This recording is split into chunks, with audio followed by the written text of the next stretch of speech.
രാവിലെ കണ്ണു തിരുമ്മി ഉണർന്ന പാടെ രവി ബെഡിനടുത്തെ മേശയിൽ പരതി നോക്കി. ബെഡ് കോഫി എവിടെ? ചാർലതേ നീട്ടി വിളിക്കുമ്പോൾ അകത്തെ കുളിമുറിയിൽ വെള്ളം ചിതർന്ന ശബ്ദം കേട്ടു. എന്താ രവിയേട്ടാ രാവിലെ കിടന്ന് അലർന്നത്? നീ എന്താ അതിരാവിലെ കുളിക്കുന്നത്? ഈ സമയത്ത് ഇത് പതിവില്ലാത്തതാണല്ലോ എന്ന് രവി മനസ്സിൽ വിചാരിച്ചു. ഇന്ന് വനിതാ ദിനമാണ്, ഓഫീസിൽ ആഘോഷമുണ്ട്. ഭാര്യയുടെ ആ മറുപടി ദഹിക്കാതെ അടുക്കള ലക്ഷ്യമാക്കി അയാൾ നടന്നു. ചായപാത്രം എവിടെ? അയാൾ അവിടെ എല്ലാം നോക്കി. വാഷ് ബേസിനകത്ത് തലേ ദിവസത്തെ എച്ചിൽ പാത്രങ്ങളുടെ ഇടയിൽ ഞെരുങ്ങിക്കിടക്കുന്ന അവനെ കണ്ടുപിടിച്ചു. ഗ്യാസ് ലൈറ്റർ ഞെക്കി മടുത്തു. ഇവനുമെന്ന് പണിമുടക്കിലാണോ? ഇന്നലെയും ചാരുലത പറഞ്ഞതോർത്തു. രവിയേട്ടാ, ഒരു പുതിയ ലൈറ്റർ മേടിക്കണം. എത്ര നാളായി ഞാൻ ഓർമ്മിപ്പിക്കുന്നു. ശരിയാണ്, പലപ്പോഴും മറന്നുപോയി. ഇപ്പോഴാണ് അതിന്റെ പ്രാധാന്യം പിടികിട്ടിയത്. മകനുള്ള ഭക്ഷണം ഉണ്ടാക്കണമല്ലോ, അയാൾ ഓർത്തു. പക്ഷെ ഈ പാത്രമൊക്കെ അവൾ തലേന്ന് കഴുകാറുള്ളതാണ്. ഇപ്പോൾ എന്തുപറ്റി?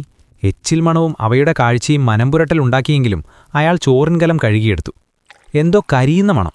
ഓടിച്ചെന്ന് ഗ്യാസ് സ്റ്റൗ നിർത്തിയപ്പോഴേക്കും പാൽ പകുതിയോളം തിളച്ച് ചാടിയിരുന്നു. ചായ ആയില്ലേ ഇവിടെ? കിഴക്കേ മുറിയിൽ നിന്നും അമ്മയുടെ ശബ്ദം. ഇല്ല, അല്പം താമസമുണ്ട്, അയാൾ പറഞ്ഞു. ചാർലത എങ്ങനെ ഇതൊക്കെ എല്ലാ ദിവസവും ചെയ്തു തീർത്തുന്നോ? അയാൾ മനസ്സിലോർത്തു. മുറ്റത്തെന്തോ വീണ ശബ്ദം കേട്ട് അയാൾ അങ്ങോട്ട് നോക്കി. പത്രമാണ്. ഇന്നലെ ചായയും കുടിച്ച് സിറ്റൗട്ടിൽ നെഞ്ചു വിരിച്ചിരുന്ന് പത്രം വിശാലമായി വായിച്ചതാണ്. ഇന്നിനി പറ്റില്ല. അടുക്കള ആകാശത്തെ നക്ഷത്രങ്ങൾ പോലെ ചിതറിക്കിടക്കുന്നു. ഒരെത്തും പിടിയും കിട്ടുന്നില്ല. കറി എന്തുണ്ടാക്കും? പ്രഭാതഭക്ഷണം എന്തു ചെയ്യും? കടയിൽ നിന്ന് വാങ്ങിയാലോ? മാസാവസാനമായതിനാൽ അതിനുള്ള ധനസ്ഥിതി പേഴ്സിലുണ്ടാവില്ല. ദോശയുണ്ടാക്കിയാലോ? ഗോതമ്പ് ദോശ. അതാകുമ്പോൾ എളുപ്പമായിരിക്കും. അവൾ വേഗത്തിൽ ദോശ ചുട്ടെടുക്കുന്നത് കണ്ടിട്ടുണ്ട്. അടുക്കള അലുവാരിയിൽ നിന്ന് ഗോതമ്പ് പൊടി കണ്ടെടുത്തു. ആദ്യം ഉണ്ടാക്കിയപ്പോൾ ദോശയ്ക്ക് കല്ലിനോടുള്ള ആത്മാർത്ഥമായ സ്നേഹം തിരിച്ചറിഞ്ഞു. 10-12 ദോശ ചുട്ടുകഴിഞ്ഞപ്പോൾ അല്പം സമാധാനം. ഓ, രുചിച്ചു നോക്കിയില്ലല്ലോ. ഉപ്പൽപ്പം ജാസ്തിയായിരിക്കുന്നു. ക്ലോക്ക് മണിയടിച്ചപ്പോൾ സമയം പോയതറിഞ്ഞില്ല. മകൻ ബാഗുമായി ഡൈനിങ് റൂമിൽ എത്തിക്കഴിഞ്ഞു. കഴിക്കാൻ എന്താ പപ്പ? ദോശ. ആത്മവിശ്വാസം ധ്വനിക്കും മട്ടിൽ രവി മൊഴിഞ്ഞു. മകൻ കൗതുകത്തോടെ ഒരു ദോശയെടുത്ത് തിന്നു തുടങ്ങി. പപ്പ, എന്തൊരു ഉപ്പ്, എനിക്ക് വേണ്ട. അവൻ രവിയെ നിരാശപ്പെടുത്തി. രവിയേട്ടാ, ചാർലതയുടെ ശബ്ദം പിന്നിൽ. എന്താ ഇവിടെ പ്രോഗ്രാം? ദോശയെടുത്തവൾ മുറിച്ചു തിന്നു.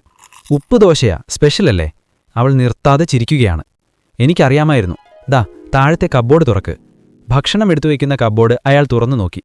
ആ വനിതാ ദിനത്തിലും രാവിലെ രവിയും മകനും ചാരുലതയുണ്ടാക്കിയ അപ്പവും മുട്ടക്കറിയും സ്വാദോടെ കഴിച്ചു.